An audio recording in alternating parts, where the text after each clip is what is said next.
सभी को सुप्रभात। आज की क्लास में दिल्ली सल्तनत के बारे में बताऊंगा और ये आपका तीसरा वीडियो है दिल्ली सल्तनत के बारे में, क्योंकि इससे पहले हमने आपको राजपूत राजाओं के बारे में बताया। फिर राजपूत राजा पृथ्वीराज चौहान जो भारत के अंतिम राजपूत राजा थे और वो मोहम्मद गौरी से तराइन के द्वितीय युद्ध में हार जाते हैं। ये बात हमने आपको इससे पहले के वीडियो में बताई है। और मैंने आपको ये भी बताया था कि पृथ्वीराज चौहान हारे थे, उनकी हत्या हुई। किसने की? मोहम्मद गौरी ने की थी। कब की थी? 1192 में की थी। तराइन का वो द्वितीय युद्ध था और तराइन के द्वितीय युद्ध में उनको घर का भेदी लंका ढाए, मैंने ये बात बताई थी। तो लंका ढाने वाला वो था जयचंद।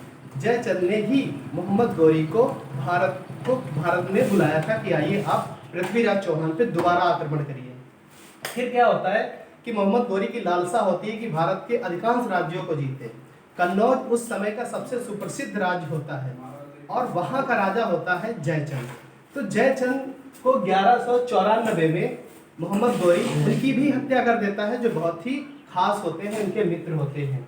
और इस तरीके से 1194 के बाद मोहम्मद गौरी अपने राज्यों को जीतकर अपने सेनापति कुतुबुद्दीन ऐबक को देकर वापस वो अपने देश लौट जाता है। और कुतुबुद्दीन ऐबक हमने आपके पहले वीडियो में बताया है कि 1206 में पहला मुस्लिम शासक होगा जो दिल्ली को अपनी राजधानी बनाता है या दिल्ली का राजा बनता है। इससे पहले जो दिल्ली के शासक होते हैं वो चौहान होते हैं, हिंदू शासक होते हैं, लेकिन पहला मुस्लिम शासक यहाँ पर कुतुबुद्दीन ऐबक होता है जो 1206 में दिल्ली की सत्ता को संभालता है। उसके बाद कुतुबुद्दीन ऐबक का सेनापति होता है इल्तुतमिश। इल्तुतमिश भी तकरीबन 20 से 26 वर्षों तक दिल्ली पर शासन करता है और उसकी मृत्यु 1236 ईस्वी में हो जाती है। अब ये सब मैंने आपको अगले वीडियो में बता चुका हूँ। इससे पहले के वीडियो में इल्तुतमिश की जब मृत्यु होती है तो इल्तुतमिश के 4 पुत्र और 1 पुत्री होती है। जो उनके पुत्र होते हैं वो सब अयोग्य होते हैं, शासन के योग्य नहीं होते हैं, क्योंकि जब इल्तुतमिश किसी अपने पड़ोसी राजाओं पर आक्रमण किया, युद्ध के लिए गया, तो युद्ध की जो रणनीति होती थी वो उसकी बेटी रजिया सुल्तान के साथ, जो रजिया होती है उसके साथ बैठकर विचार विमर्श करता है, रणनीति बनाता है कि हमें किस प्रकार से अपने दुश्मन पर आक्रमण करना है, क्या करना है।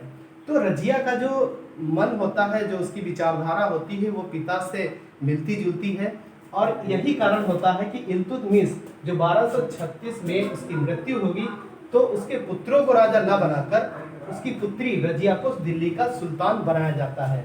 रजिया दिल्ली सुल्तान बनती है 1236 में, लेकिन मुस्लिम समाज की एक बहुत बड़ी बुराई कहिए या एक प्रथा कहिए या विचारधारा कहिए कि उनके यहाँ आज भी स्त्रियों का, लड़कियों का वो सम्मान, वो मान नहीं है जो लड़कों का होता है। यहाँ पर क्या हुआ कि जो राजा हुए मुस्लिम धर्म में, मुस्लिम समुदाय में, वो सब पुरुष हुए थे, लेकिन अब एक महिला शासक बनेगी और महिला के आगे अपने उसको सलाम करना, उसके आगे झुकना, नतमस्तक होना, यह जो पुरुष थे उनको यह गवारा नहीं गया और वो इसका विरोध करने लगे। विरोध इतना ज़्यादा हुआ कि रजिया ज़्यादा दिन तक शासन नहीं कर पाई और मात्र 4 साल ही सत्ता में रही, राजा बनी और उसकी मृत्यु 1240 में आप उन्हीं के जो अपने खास सगे संबंधी थे उन्होंने ऐसी साजिश रची कि उसकी हत्या कर दी गई। उसके बाद हम देखते हैं, हमने आपको प्रथम वीडियो में चालीसा के बारे में बताया था।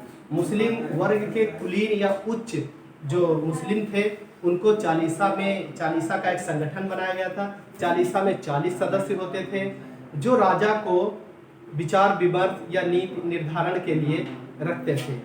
जो भी समस्या होती थी चालीसा उस समस्या का समाधान करते थे। उन्हीं 40 लोगों के समूह में एक था गयासुद्दीन बलबन। जब देखा कि सब लोग अपने में ही लड़े जा रहे हैं, आपस में ही लड़ रहे हैं, अपने ही अपनों को मार रहे हैं, तो वो चालीसा का जो सरदार बना और वो दिल्ली की सल्तनत पर 1266 में बैठा। रजिया के बाद कई लोग अपने आप को ट्राई किए, गद्दी पर बैठे, लेकिन वो सफल शासक नहीं हुए। अगर दिल्ली सल्तनत काल में या उस समय में अगर कोई उभर कर अपना बड़ा राजा आया तो वो था गयासुद्दीन बलबन। 1266 में बैठेगा, उसे पता होता है कि अपने ही अपनों के साथ यह धोखा कर रहे हैं, विरोध कर रहे हैं, तो वो बहुत कड़ाई के साथ शासन करता है। वह दिल्ली पर 20 वर्षों तक शासन करता है। उसने रक्त और लोभ की नीति अपनाई, सिजदा पायगोस को प्रोत्साहन दिया।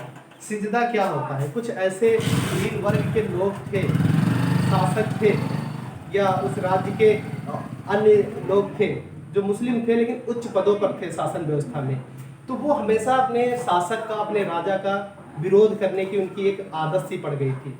तो यहाँ पर उसने देखा कि राजा का सम्मान नहीं कर रहे हैं, तो उसने 2 नियम लगाए, सिजदा और पायगोस।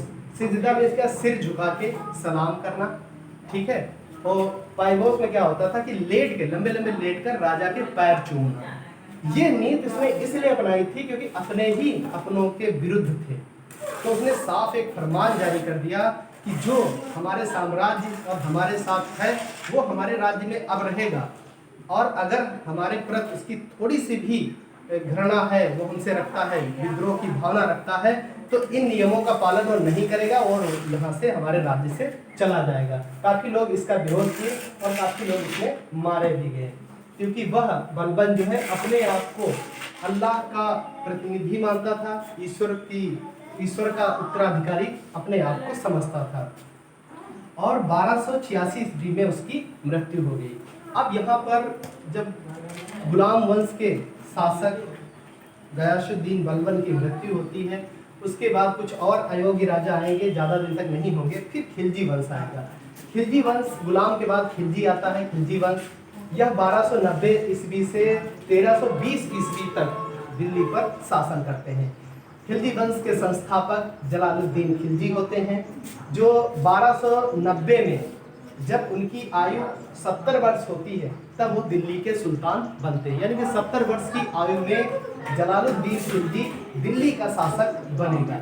उसका एक भतीजा होता है और वो भी बहुत निपुण शासक होता है, सेनापति भी होता है।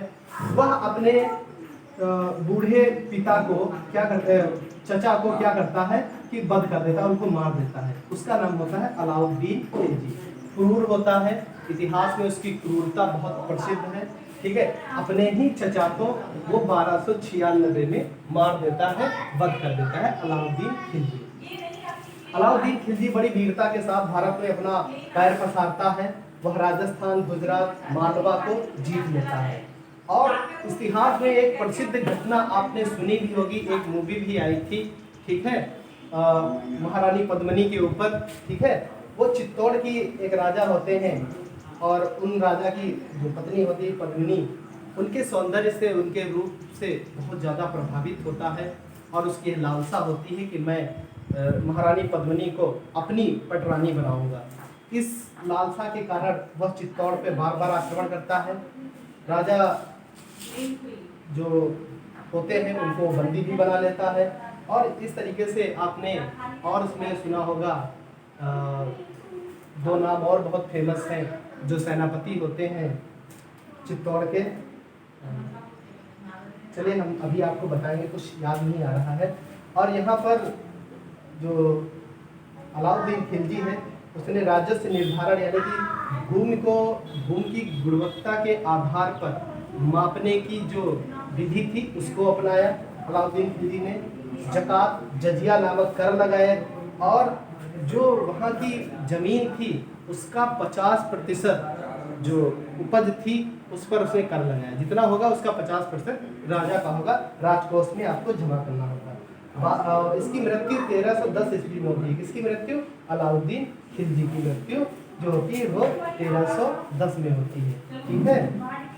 इस तरीके से हमने आपको खिलजी वंश के बारे में बताया और गुलाम वंश के बारे में बताया।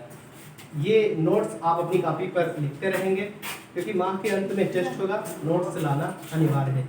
एक और सवाल बच्चे बार बार पूछते हैं ग्रुप पर कि सर सभी जो वीडियो डाले जा रहे हैं उनको क्या एक ही कॉपी पे लिखना है? बिल्कुल नहीं, आपको एक कॉपी पे नहीं, हर विषय की अलग अलग कॉपी बनानी है। ये बात आप सुनिश्चित कर लें।